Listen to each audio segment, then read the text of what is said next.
I'm Holly Welch, the Environmental Program Manager for the South Carolina Forestry Commission. Before we get started on this year's video, I want to introduce you to the BMP foresters from across the state and encourage you to contact them whenever you have BMP questions or issues. I'm Michael Broom, the BMP forester for the Piedmont region. I handle counties in the upstate, north of I-20 and west of I-77. Please contact me if you have any issues in this area of the state. I'm Eric West, the PD Region BMP Forester. I can assist you with issues in the northeastern part of the state, mainly above the Santee River and east of Interstate 77. And I'm Andrew Williams, the BMP Forester for the coastal region. I handle the low country below I-20 and the Santee River down to Jasper County. Please call me if you have any questions. As we are all aware, roads, both woods roads and highways, are a very controversial topic these days. When it gets wet, landowners get upset as the condition of their road degrades, and county officials, residents, and travelers get upset about mud tracking out onto the main road. As areas around the state continue to grow, the small farm-to-market roads that were well accustomed to log truck traffic and muddy tires are now growing up with subdivisions, schools, and stores. Along with the issues of road condition, there are also concerns about the lack of encroachment permits when loggers punch in new road entrances and not properly crossing or cleaning out roadside ditches when a logging job is finished. Counties, cities, and the general public are pushing for more regulation on temporary road entrances to try to fix this problem.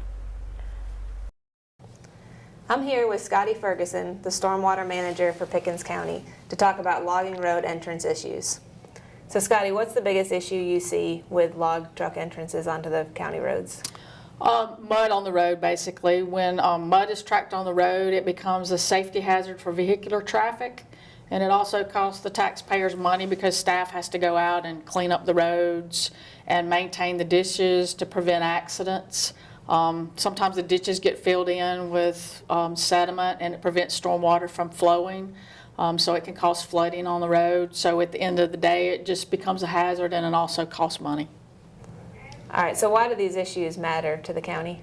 Well, obviously it's a cost because it costs the taxpayers money to have staff go out and clean the roads and equipment, and it's also a liability because we could be liable if a car has a wreck or something and if it's raining and it hits the mud or water goes across the road, it can become a liability to the county as well. What would you like to see done differently than what is normally happening day to day? Just if the loggers would maintain the entrances where they're coming in and out of the road, and just be mindful that they are tracking on the road, they have heavy equipment, and just kind of, if they do track on the road, clean it up in a timely manner, and then be mindful of the ditches if they're getting any sediment in the ditches. Sometimes when they turn, they'll turn a little wide, and they may crack a pipe or something like that, a culvert that's underneath the road. Just be mindful of those things and just basically keep everything on site. In this video, we will discuss using wooden bridge mats as an alternative to rock on your haul roads and at road entrances. Hopefully these ideas will help avoid road issues and allow you to keep your wheels turning even when the weather gets wet. Some of you already use mats as part of your everyday logging activities. Some may use them when working on especially wet sites, and others of you may have never used them at all. These mats are traditionally used in the lower part of the state to allow logging crews to operate on wet, low-strength soils without having to make a significant investment in geotextile and rock.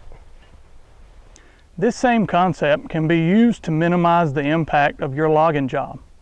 Mats can be placed at road entrances, along wet portions of a haul road, and on the log deck to keep truck tires out of the mud. While there's an upfront cost in purchasing the mats, they have the potential to save you money on rock cost. They also can save you on costly downtime and post-harvest BMP work, especially with the wet winters we've been having lately.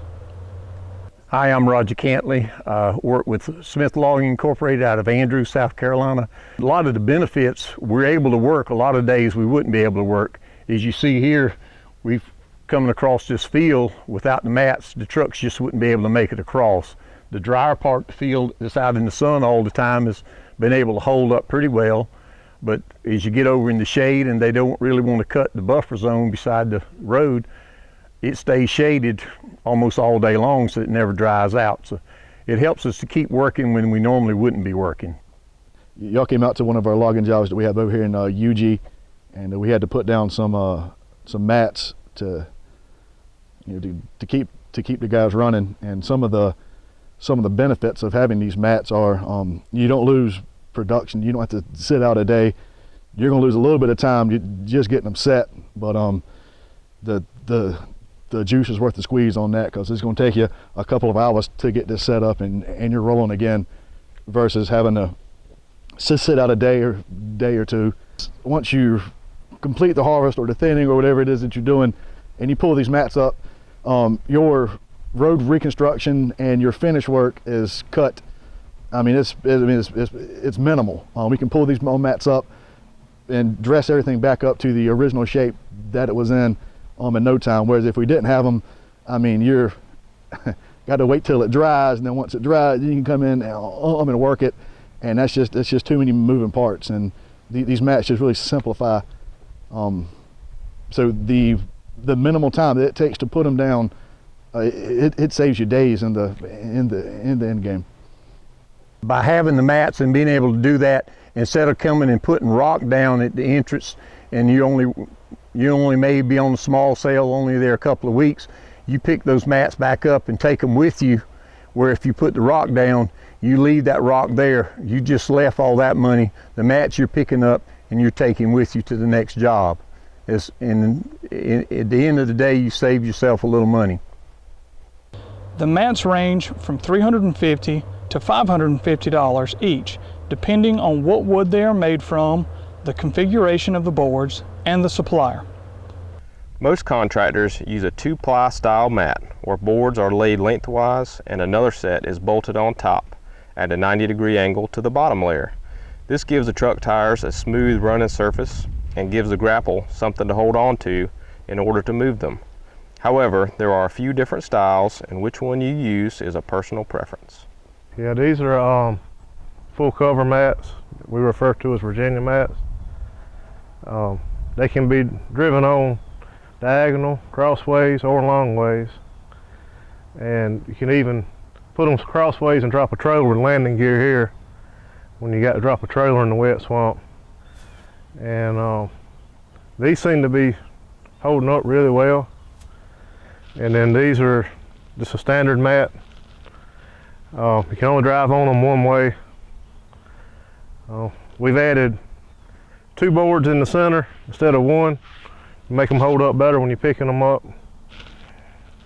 They're all made out of true 2x8s, mixed hardwoods.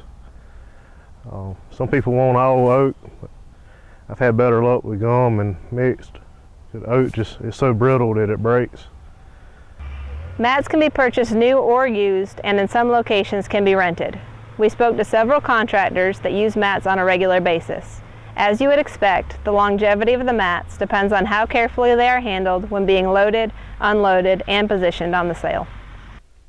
Probably one of the biggest questions in everybody's mind is how long would they last, because they cost over $500 per mat.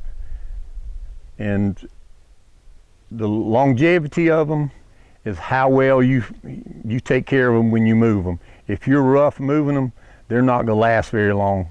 Like I said earlier, we have some here that's over 4 years old, but we try to be careful when we move them. We try to keep them stacked up, shake the mud off of them, keep them stacked up so they don't rot.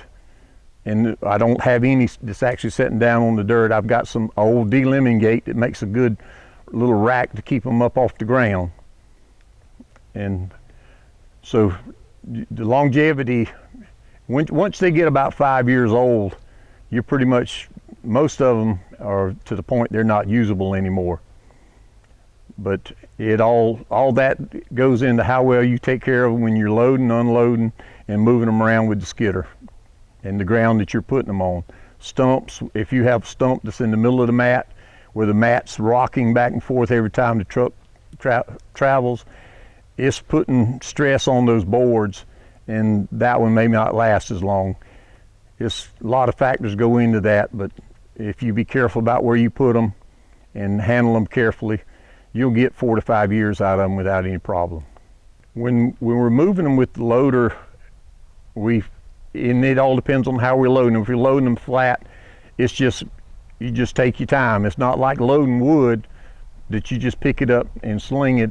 It's just to pick it up easy. Try not to crush it. You can't have somebody with a heavy hand on the grapple, closing the grapple. You just want to pick it up just enough so that the grapple just barely closes around the wood, and you can pick it up and it'll hold right there and you can stack them down. They can be easily transported on a log trailer, lowboy, or regular trailer from job to job. They can be unloaded with the loader and then carried into position with a skidder or a track machine. On some trailers we have the second and third bolsters spread out enough that they're like, I have 16 feet between them, so I can lay the mat just like flat on the frame in between those bolsters, and it enables me to put more because they're laying flat. If I only have to haul 3 or 4 to a site, I'll stack them up, and when I load them, I'll grab them on the outside board and be real easy with it and pick it up and basically lay it down in between this third and fourth standard, because on the plantation trailers, your back bolsters are always, the framework is always lower.